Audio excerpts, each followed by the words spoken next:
Bon dimanche à tous, ici c'est le Père Baldo Alagna, c'est le podcast L'Évangile du dimanche et ce dimanche deuxième du temps ordinaire, nous avons Jean, premier chapitre, versets de 29 à 34 et nous allons le commenter tous ensemble pour se faire enseigner, se faire guider par l'évangile du dimanche. Déjà, en introduction, il faudrait rappeler un peu l'idée qu'après on va développer dans notre péricope, c'est que la nuit de la libération de l'esclavage, de la captivité en Égypte, là où a commencé ce grand pèlerinage, ce grand chemin vers la terre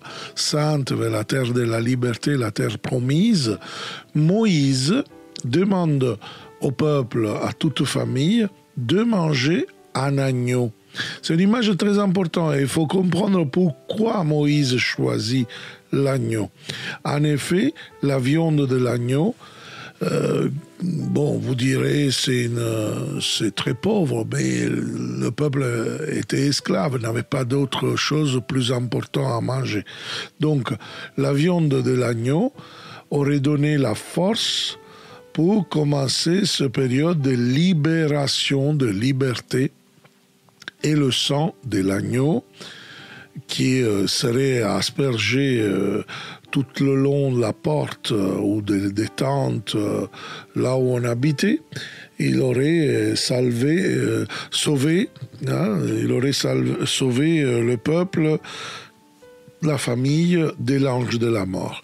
Donc l'évangéliste Jean, il reprend ce concept de l'agneau pascal d'Israël, et il fait de cette image une image de Jésus, une image eucharistique, parce que la viande de l'agneau donnera la capacité à l'homme de se délivrer des ténèbres pour s'élever vers la liberté. Et le sang assimilé le libérera pas simplement de la mort physique, mais de la mort spirituelle pour toujours, donc vraiment ce qui donne le mot péché mortel, donc où on s'éloigne complètement de Dieu. Donc voilà. Lisons alors notre évangile du dimanche, donc premier chapitre de Jean, versets 29 à 34. Donc, si nous lisons à travers un Magnificat ou un petit missel, nous voyons en ce temps-là. Mais en effet, le verset 29 commence le jour après. C'est vraiment important de le dire parce que nous voyons en effet un projet que Jean a de nous présenter 7 jours. Donc le lendemain, ça veut dire que le premier jour, c'est un peu tout ce qui se passe avant. Et après notre péricope, le lendemain, c'est le deuxième jour. Si on va compter, on va continuer jusqu'à Cana, au miracle, au signe de Cana, dans l'évangile de Jean, nous nous rendons compte que c'est 7 jours. Donc, deuxième jour, c'est ce qui va se passer, c'est Jean le Baptiste qui va présenter Jésus. Et c'est la première fois que Jésus va être présenté avec le nom simple, Jésus. Au prologue, Jésus était présenté comme Jésus-Christ, le Messie, et maintenant, c'est la première fois qu'il va être appelé Jésus tout court. Nous voyons donc que le 7e jour, donc il rappelle un peu les 7 jours de la création, c'est comme si ces 7 jours, c'est la préparation au ministère du Christ, qui à Cana commence justement son ministère, et donc la création finalement est prête de l'accueillir. Voilà. Et donc, si on veut, voilà, notre péricope dit voyant Jésus, c'est la première fois donc qu'on l'appelle comme ça, venir vers lui, donc c'est Jean parle de Jean le Baptiste. Donc en voyant Jésus venir vers lui, voici. Alors, il va dire un mot qui est vraiment technique, hein, je l'ai déjà dit deux fois, c'est le mot hébreu inné, c'est vraiment pour dire à celui qui lit, à celui qui écoute, prépare-toi une surprise. Voici l'agneau de Dieu. Hein, l'évangéliste présente Jésus comme agneau de Dieu. Agneau, hein, une image donc qui nous met dans l'exode, dans la libération. Et c'est comme une espèce de continuation au accomplissement même de ce qui a démarré avec Moïse dans la libération de l'Égypte. Maintenant, c'est terminé, c'est accompli avec Jésus. Donc l'agneau de Dieu, pour Jean-Baptiste, est celui qui enlève le péché du monde. Et parfois, quelqu'un me dit, mais pourquoi alors dans la liturgie nous avons dans la litanie agneau de Dieu qui enlève les péchés du monde? Et on l'a changé parce que en effet, le péché du monde ou les péchés indiquent les péchés de nous tous, donc des hommes. Le péché du monde, c'est une autre chose. C'est-à-dire que l'évangéliste ne dit pas que l'agneau est celui qui va faire une œuvre d'expiation des péchés de chacun. Il s'agit justement du péché au singulier et justement il veut dire que le péché est celui du monde, un péché qui précède la venue de Jésus. Donc, qu'est-ce que c'est ce péché? C'est tout le refus de la vie que Dieu communique. Donc, un refus dû à cause des idéologies, de la religiosité, de quelque chose qui, en effet, empêche à la lumière de l'amour de Dieu d'arriver vers l'homme. Je vous rappelle l'image du voile du temple qui s'est déchiré le jour du vendredi saint à la mort du Christ. Voici la tâche de l'agneau. L'évangéliste nous dira même comme il va le faire, c'est-à-dire éliminer le péché qui est comme une cape de ténèbres qui opprime le monde. Hein?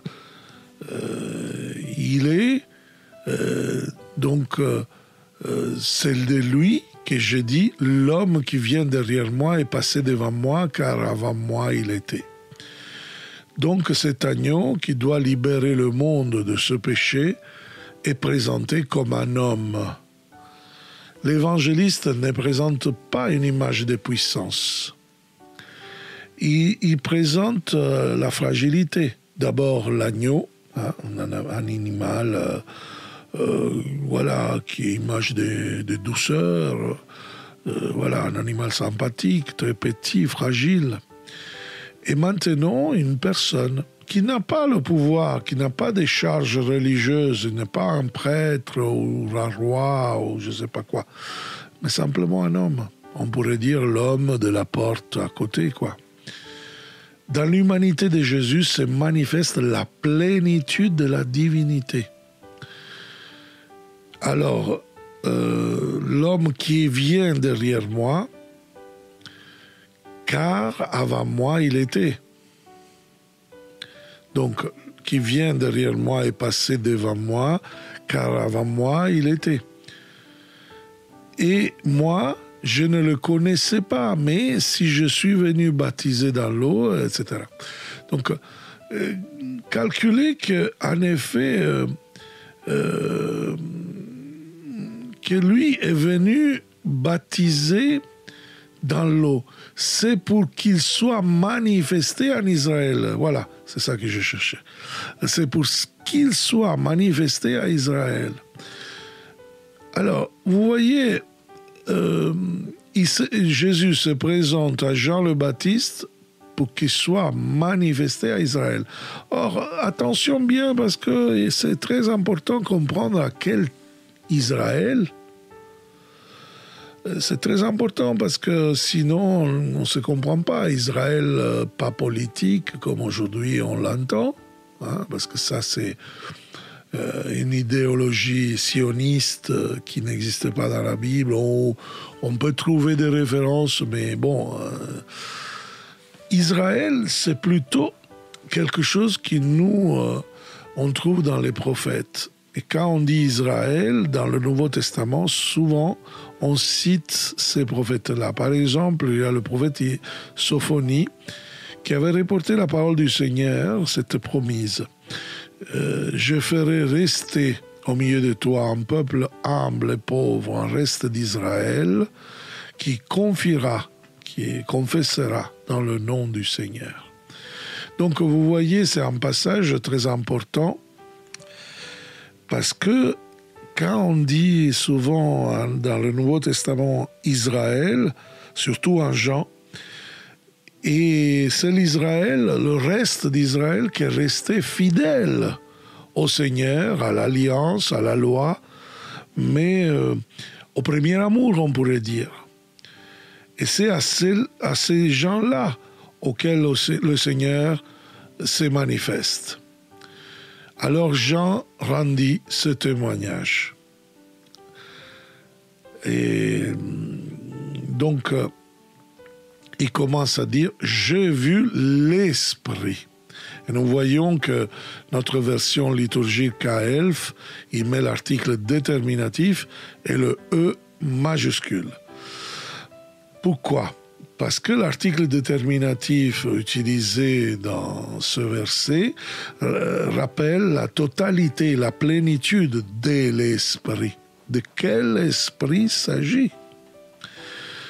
Il n'y a pas le mot « saint » à côté. C'est l'esprit de Dieu lui-même. C'est l'essence de vie de Dieu. C'est l'esprit qui donne vie. Donc, au moment du baptême, comme réponse à l'engagement de Jésus, au oui de Jésus à l'appel de Dieu, de se manifester visiblement à Israël, il permet la manifestation visible de l'amour du Père pour l'humanité. Le Père qui communique la vie, c'est-à-dire tout ce qu'il est, toute sa plénitude d'amour. Voilà ce qui indique l'Esprit. Donc, on pourrait dire, voilà, l'Esprit est Dieu lui-même, l'essence de Dieu, la vitalité de Dieu. Cet esprit, il le voit descendre comme une colombe du ciel, descendre du ciel comme une colombe, et il demeura sur lui. C'est très intéressant. L'Esprit vient sur Jésus, hein, comme dans la Genèse, vous vous rappelez les premières pages de la Bible, nous voyons cet Esprit qui, comme un oiseau qui plane sur les eaux, hein, sur les eaux du chaos. Et donc, Jésus est présenté comme l'accomplissement de cette création, encore un autre élément intéressant. Mais surtout, nous voyons aussi que la colombe, il nous dit aussi l'amour que la colombe a pour le nid. Donc Jésus est présenté comme le nid de l'esprit. Vous voyez, il demeura sur lui. Ce n'est pas quelque chose qui va planer et après on ne le voit plus. Il reste avec lui. Il demeure avec lui. Donc est important cet aspect, parce que l'évangéliste, il va retourner plus tard. Ça ne suffit pas que l'Esprit descend sur Jésus. C'est nécessaire pour pouvoir le communiquer, qui reste. Et voilà, c'est un principe spirituel qui nous enseigne à travers justement même ce baptême de Jésus. Donc c'est important cet aspect.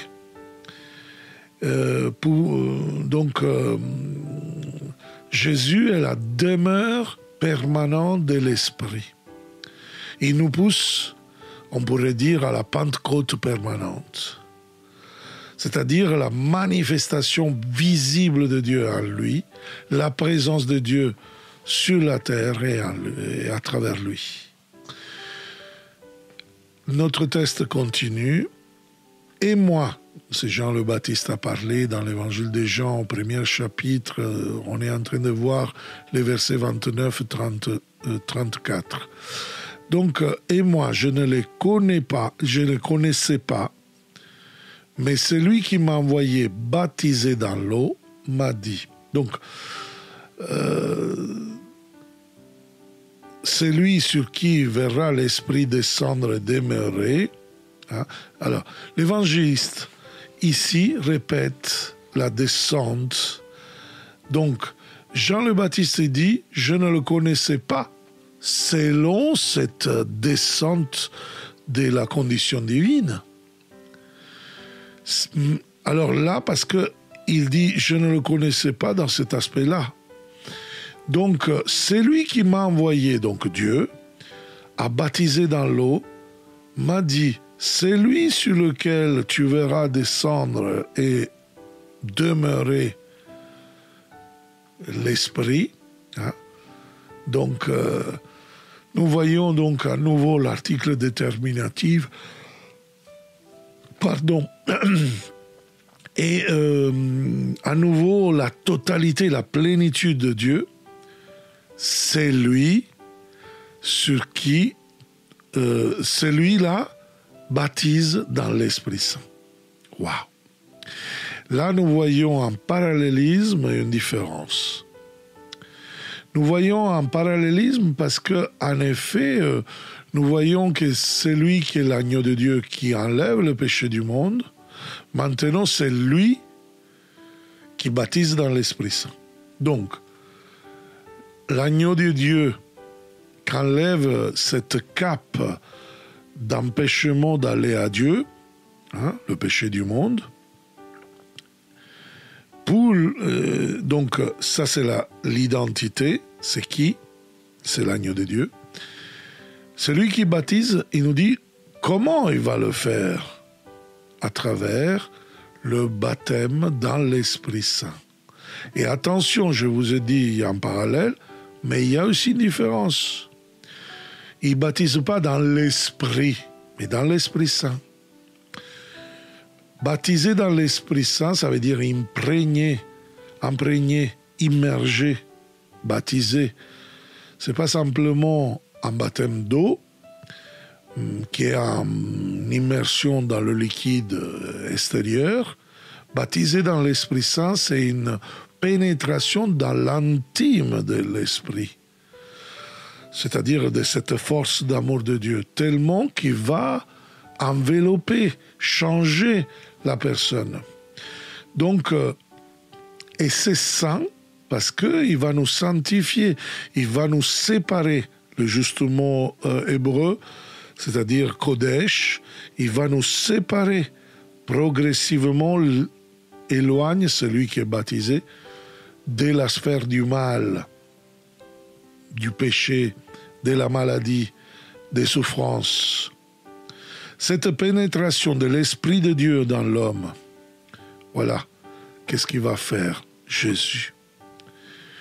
Et moi j'ai vu, et je rends témoignage, c'est lui le Fils de Dieu. Donc, il commence à l'appeler l'agneau de Dieu, qui enlève le péché du monde, le péché du monde. Après, il dit que c'est lui qui baptisera parce qu'il a l'expérience de l'Esprit sous ses yeux. Donc, c'est lui qui va baptiser dans l'Esprit Saint. Maintenant, il va dire, celui qui était agneau, celui qui était homme, le Fils de Dieu, et maintenant, il est Fils de Dieu. Du moment quand Jésus descend l'Esprit de Dieu. En Jésus, il y a la plénitude de la condition divine qui ne sera pas un privilège, qui lui retiendra exclusif, mais sera une possibilité qui communiquera à tous ceux qui veulent le suivre. Vous voyez, c'est quelque chose d'important. Mais attention, cette péricope de la parole de Dieu nous offre une synthèse de notre foi, dans laquelle le passé confirme le futur. Les promesses et les prophéties anciennes, fidèlement réalisées en Jésus, agneau de Dieu, l'homme qui baptise dans l'Esprit Saint le Fils de Dieu, deviennent garanties que même la partie qui n'est pas encore accomplie par ces promesses s'accomplira infailliblement. Aussi une démonstration de vie, quelque chose qui nous sollicite, qui sollicite notre volonté, notre mentalité, notre conversion, notre changement. Parce que Jésus, il vient nous sauver. Il vient sauver nous qui sommes dans cette cape, parfois. Et souvent, les chrétiens, à la place d'obéir au grand mandat de Jésus, aller et annoncer la bonne nouvelle, malheureusement, ils sont des contre-témoignages parce que, en effet, comme dit Jacques, au chapitre 3, verset 2, nous péchons tous et en beaucoup de choses. Donc, voilà pourquoi cet évangile nous pousse un peu à revenir à Dieu et dire un peu comme le fils prodigue, « Père, j'ai péché ». Afin de donner la possibilité un peu au salut de Dieu d'accomplir ce que vraiment il va nous donner. Aujourd'hui, il y a la tentation de voir que tout chrétien soit un pécheur. Et ça ne doit pas scandaliser. On ne va pas à l'église parce qu'on est des saints. On va à l'église parce qu'on veut se changer et parfois on n'est pas arrivé. Ça ne doit pas être une justification, mais ça doit être aussi un moteur pour pouvoir nous encourager quand, par exemple, en ouvrant le journal, on lit encore dans notre prêtre, accusé de ceci, cela. Et peut-être tu l'as connu, ce prêtre. En effet, nous n'avons pas d'excuses. Nous sommes pécheurs. Nous pouvons nous reconnaître pécheurs. Le fait d'avoir cette tentation de ne pas reconnaître le péché et d'être pécheur, en effet, il se met à la place de la confession du péché. Aujourd'hui, en plus, et c'est le fruit un peu de trop psychanalyser l'être humain, nous voyons qu'à la place de parler de conscience de faute, conscience de péché, qui ne fait pas mal, au contraire, nous fait du bien, on va parler des sentiments de culpabilité complexes qui te bloquent, quelque chose qui te remord, un remords. Voilà. Écoutez, ce n'est pas pareil. Le Saint-Esprit dit, l'apôtre Jean, l'évangéliste Jean, il va nous convaincre de péché. Ce n'est pas un sentiment de culpabilité qui est le baptême dans l'Esprit Saint. Ce n'est pas vraiment être complètement tordu, malade, mais c'est être libre, enfant libre de Dieu. Parce qu'en effet, nous voyons l'image de la lumière dans le prologue, c'est-à-dire cette lumière ne combat pas contre les ténèbres, mais il chasse les ténèbres tout simplement. C'est pour cela que nous pouvons dire que nous le savons, avec Saint Ignace d'Antioche, nous le savons, hein, si en effet nous ne reconnaissons pas nos péchés, nous nous trompons. Que par cette maladie de l'âme qui s'appelle péché, il y a simplement un médecin. Il s'appelle Jésus-Christ notre Seigneur. C'est magnifique cette phrase. Il est mort sur la croix justement pour pardonner toujours de tout homme, toute femme, de tout siècle. Et c'est l'agneau, c'est une image eucharistique qui nous dit en effet que c'est l'agneau de la libération complète et définitive. L'agneau libérateur de l'Exode, l'agneau rédempteur d'Isaïe qui est transpercé pour nos péchés, dont les blessures nous guérissent. L'agneau qui un jour, comme dans notre évangile, Jean-Baptiste va éditer comme l'agneau de la croix, l'agneau sur le trône de l'Apocalypse qui nous attend. Vous voyez, voilà, voici l'agneau qui rend présent et vivant tout cela pour nous. Et nous le voyons justement dans l'Eucharistie, frères et sœurs. Cette Eucharistie qui est le sommet,